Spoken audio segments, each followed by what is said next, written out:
kooxda Juventus ayaa hadda si rasmi ah ugu dhawaaqday in ay heshiis buuxda oo dhammaystiran la gaadhay xiddiga xulka qaranka Wales iyo kooxda Arsenal ee Aaron Ramsey kaas oo ay waliba si xor ah ku heli doonto siyaasadda suuqa kala iibsiga. Juventus ayaa markale guuleysatay waxayna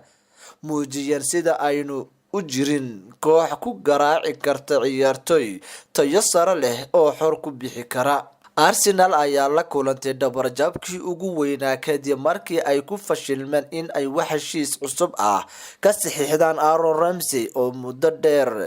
xiddigaha ugu muhiimsan kasoo ahaa Emirates Stadium, laakiin hadda Ramsey ayaa si xor ah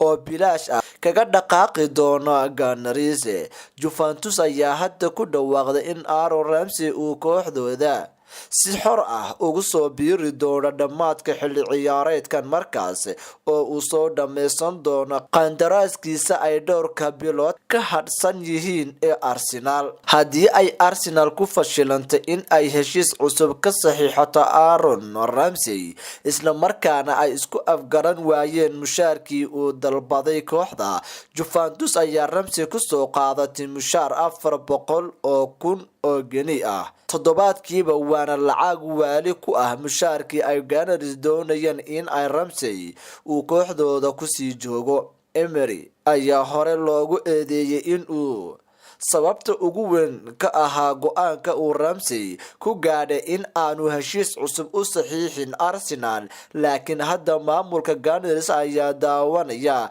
Juventus oo si rasmi ah ugu dhawaaqday heshiiska xiddiga reer Wales ee Aaron Ramsey. Juventus ayaa xilli ciyaareedkii hore ku guuleysatay Emirates oo ay sidaan oo kale heshiis xor ah ugula wareegtay Liverpool, balse Aaron Ramsey ayaa qayb ka noqday koox dhammaystiran oo ay Juventus si xor ah ku heshay sanadihii la soo dhaafay.